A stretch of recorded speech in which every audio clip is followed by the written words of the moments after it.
कई तीरथ कर आई तुमड़िया, फिर भी न गई तिताई। मतलब चाहे जो कुछ कर लो, जो कड़वा है वह कड़वा ही रहेगा।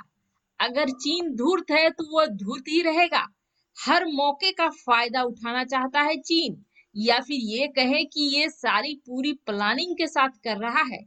चीन की चालबाजी से पूरी दुनिया वाकिफ हो गई है। सस्ते लोन देकर गरीब देशों को फंसाना चीन की आदत बन गई है, और कोरोना काल में भी चीन अपनी हरकतों से बाज नहीं आ रहा है। चीन ने लैटिन अमेरिकी और कैरिबियाई देशों को कहा है कि वो उनसे लोन ले और उनके यहाँ पर तैयार हो रही वैक्सीन को ले सकते हैं। चीन के विदेश मंत्री ने इसके लिए $1 बिलियन यानी कि 700 करोड़ रुपए के लोन की पेशकश करी है। मेक्सिको मंत्रालय की ओर से जारी एक बयान के मुताबिक चीन के विदेश मंत्रालय ने कहा कि उनके यहाँ तैयार हो रही वैक्सीन पूरी दुनिया के लोग इस्तेमाल कर सकते हैं, और इसके लिए उनकी तरफ से उन्हें $1 बिलियन का लोन भी दिया जाएगा। चीन के प्रस्ताव पर मेक्सिको के राष्ट्रपति ने शुक्रिया अदा किया और कहा, हम लोग चीन की सरकार के आभारी हैं। बुधवार को हुई बैठक का नेतृत्व मेक्सिको के विदेश मामलों के मंत्री मार्सेलो एब्राड और वांग यी ने किया। इसके अलावा इस बैठक में Argentina, Barbados, Chile, Colombia, Costa Rica, Cuba, Dominic गणराज्य, Ecuador, Panama, Peru, Trinidad Tobago और उरुग्वे भी शामिल हुए। आपको बता दें, लैटिन अमेरिकी देश में कोरोना को लेकर हालात तेजी से बिगड़ रहे हैं। इन देशों में काफी बुरा हाल है। चीन दुनिया के गरीब देशों को सस्ते लोन देने में माहिर है, और ऐसा कहा जाता है कि अफ्रीका के 40% से ज्यादा देश चीन की कर्ज में डूबे हैं, और एक अनुमान है कि अफ्रीकी देशों पर चीन का करीब $140 बिलियन बकाया है। लोन देने के मामले में चीन ने वर्ल्ड बैंक को भी पीछे छोड़ दिया है। हार्वर्ड बिजनेस के मुताबिक चीन की सरकार और वहां की कंपनियों ने दुनिया के 150 देशों को अब तक लोन दिया है। वहीं अमेरिका और भारत के साथ अपने जारी तनाव के बीच चीन के राष्ट्रपति शी जिनपिंग ने अपनी आर्मी को आदेश दिया है कि वो ड्रोन की युद्ध क्षमता को तेजी से बढ़ाएं। चीन के चांगचून में पीएलए एयरफोर्स एविएशन यूनिवर्सिटी के दौरे पर पहुंचे जिनपिंग ने कहा कि देश की सेना की क्षमता बढ़ाने के लिए अधिक से अधिक पायलटों को ट्रेनिंग का अवसर उपलब्ध कराया जाएगा। जिनपिंग ने कहा कि हमारे पास पहले से ही एडवांस एयरक्राफ्ट और एयर डिफेंस हथियार मौजूद है, इसलिए युद्ध के दौरान हमारा मनोबल भी ऊंचा होना चाहिए। एक पायलट का प्रशिक्षण चीनी कम्युनिस्ट पार्टी और लोगों के उम्मीदों का प्रतीक है। ड्रोन के बारे में जोर देते हुए जिनपिंग ने कहा कि वर्तमान समय में ड्रोन युद्ध की परिस्थिति को बदल रहे हैं। अब यह जरूरी हो गया है कि हम ड्रोन कॉम्बैट रिसर्च और ट्रेनिंग से जुड़ी गतिविधियों को मजबूत करें।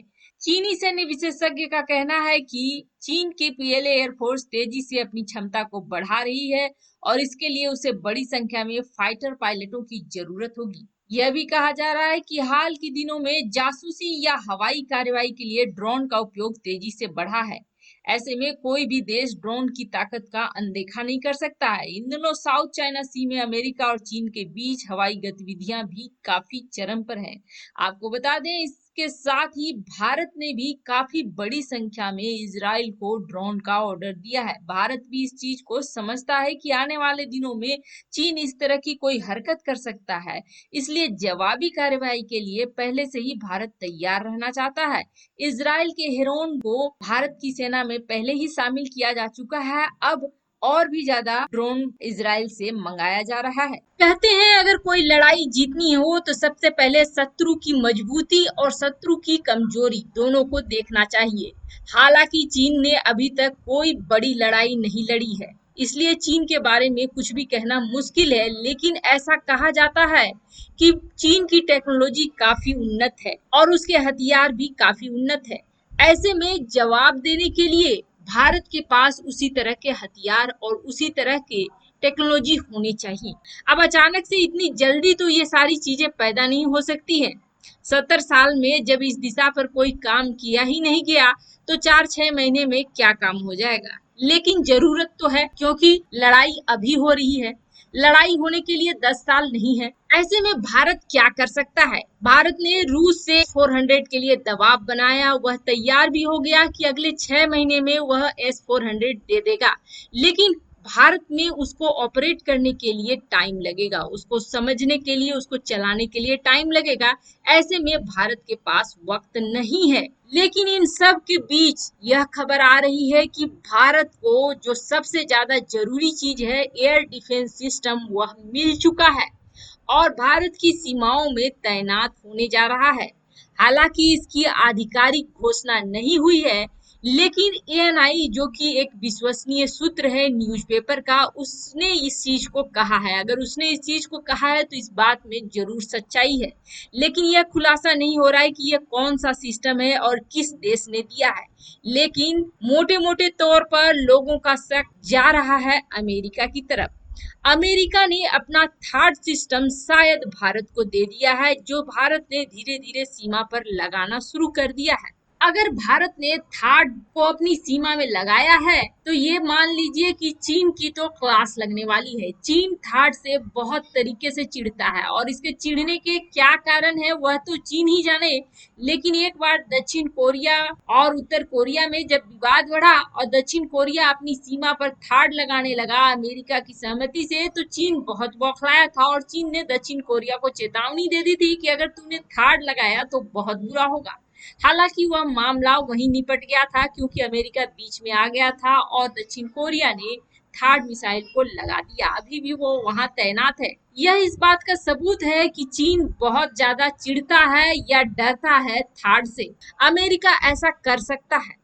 अमेरिका क्यों ऐसा कर सकता है, इसका ताजा तरीन उदाहरण देखिए आप। चीन के खिलाफ अमेरिका भारत के साथ अपनी सैन्य भागीदारी को और भी ज्यादा मजबूत करने की सोच रहा है और इसको लेकर अचानक से, मतलब कि बहुत तेजी में अमेरिकी सीनेट में एक बिल लाया गया और अगर इस बिल को मंजूरी मिल जाती है तो अमेरिका 5वीं पीढ़ी के F-22 और F-35 जैसे एडवांस फाइटर जेट्स भारत को दे सकता है, और वो भी 180 दिन के अंदर। आपको बता दें अभी तक ये फाइटर जेट इजराइल, जापान और दक्षिण कोरिया जैसे दुनिया के चुनिंदा देशों के पास ही है और जिनका संबंध अमेरिका के साथ घनिष्ठ है। इस बिल के साथ साथ एक बिल और आ रहा है जिसमें कि भारत को नाटो देशों के बीच में जोड़ने की बात चल रही है।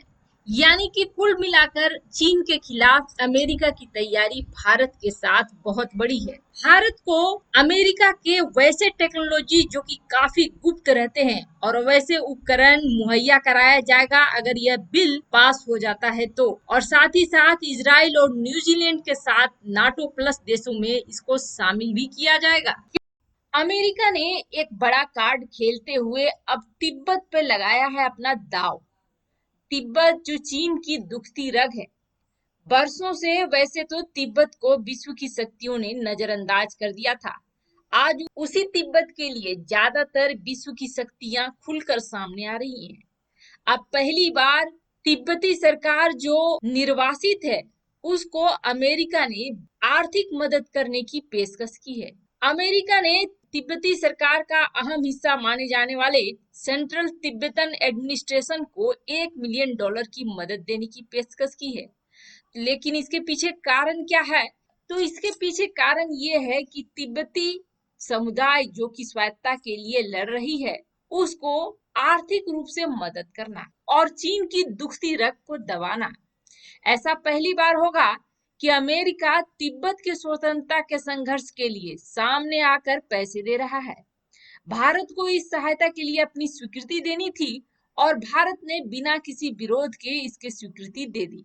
अब सच कहें तो अमेरिका और भारत एक्टिव रूप से तिब्बत को आजाद कराने के लिए जी जान से जुट गए हैं। एग्जाम्पल के लिए अमेरिकी सांसद स्कॉट पेरी ने एक विधेयक पेश किया जिसके अंतर्गत तिब्बत को एक स्वतंत्र राष्ट्र का दर्जा देने की मांग करी गई है। लद्दाख में पाकिस्तान के साथ मिलकर भारत को घेरने में जुट गया है चीन और अब अरबों डॉलर के हथियार की मदद से पूरी पाकिस्तानी नौसेना का रंग रूप बदलना चाह रहा है। चीन पाकिस्तान के ग्वादर में विशाल नौसैनिक अड्डा बना रहा है। यही नहीं, चीन अब भारत के दोस्त देश रहे ईरान पर भी डोरे डाल रहा है, जहां भारत ने चाबहार पोर्ट का विकास किया है। आइए जानते हैं कि क्या क्या चीन प्लान कर रहा है। भारत के दूर विरोधी पाकिस्तान की नौसेना को आधुनिक बनाने के लिए चीन ने अपने हथियारों का जखीरा खोल दिया है। पाकिस्तान ने चीन से युआन क्लास की 7 डीजल इलेक्ट्रिक से चलने वाली सबमरीन के लिए करार किया है। ये सबमरीन ऐसे हैं जो लंबे समय तक पानी के अंदर रह सकते हैं।